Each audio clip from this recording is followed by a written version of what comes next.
বন্ধুরা আজকে কিন্তু আমি একটা অন্য জিনিস রান্না করছি। আজকে আমি বানাবো চিতি কাঁকড়া কষা। কাঁকড়া কিন্তু আগে শীতকালে বড় বড় কাঁকড়া পাওয়া যেত। আমাদের বিল ছিল সামনে, যে বিলের ওই জল ছিল তখন বড় বড় পাওয়া যেত। এখন তো বিলে জল নেই বলে আর পাওয়া যায় না। এই ছোট ছোট কাঁকড়াগুলো কালকে বাজারে উঠেছিল তাই নিয়ে এসছে। চিতি কাঁকড়া বলে এইগুলো। এই কাঁকড়াগুলো ভালো করে আমি ধুয়ে কেটে বেছে নিয়েছি। এবার নুন হলুদ মাখিয়ে আমি কড়াইতে সর্ষের তেল দিয়ে আমি একটু হালকা করে ভেজে তুলে নিচ্ছি। খুব একটা বেশি কিন্তু ভাজবো না।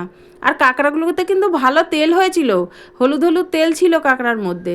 এবার কাঁকড়াগুলো তুলে নিয়ে আমি তেলের মধ্যে দিয়ে দিলাম জিরে আর তেজপাতা ফোড়ন দিয়ে আমি আলুগুলোও দিয়ে দিয়েছি। আলুগুলো একটু লাল লাল করে ভেজে আমি তুলে রেখে দেবো। আলুগুলো তুলে রেখে দেবো দিয়ে আমি ওই তেলের মধ্যেই দিয়ে দেবো পেঁয়াজ কুচি। পেঁয়াজ কুচিটা দিয়ে আমি একটু ভালো করে ভেজে নেব। ভালো করে ভেজে নিয়ে একটুখানি যেই ভাজা হয়ে আসবে তখন আমি দিয়ে দেবো আদা রসুনের পেস্ট 1 চামচ।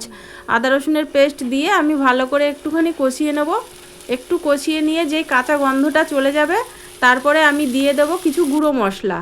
লঙ্কার গুঁড়ো দেবো, একটু কাশ্মীরি লঙ্কার গুঁড়ো দেবো কালারের জন্য, দিয়ে দেবো একটু জিরের গুঁড়ো, কাঁচা লঙ্কা চিড়ে দিলাম 2-3টে, আর একটু দিলাম টমেটো কুচি, নুন আর হলুদ দিয়ে আমি ভালো করে কষিয়ে নেবো। একটু ঢাকা দিয়ে দিয়ে কষাবো যাতে ভালো করে মশলাগুলো মজে যায়, তার জন্য আমি ঢাকা দিয়ে দিয়েছি। ঢাকা দিয়ে আমি কষিয়ে নিচ্ছি ভালো করে।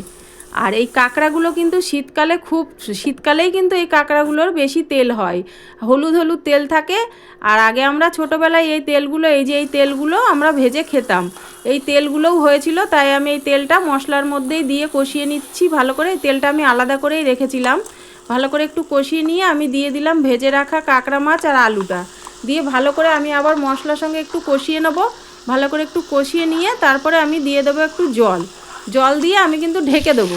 ঢেকে দিয়ে যাতে ভালো করে সেদ্ধ হয়ে যায় সব কিছু, কাঁকড়া মাছ আলুটা সেদ্ধ হয়ে যাওয়ার জন্য আমি ঢেকে দিয়েছি।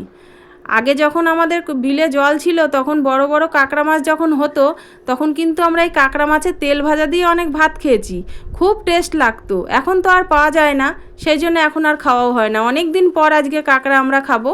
অনেক দিন কাঁকড়া বাজারে ওঠে না তাই আমাদের আনা হয় না।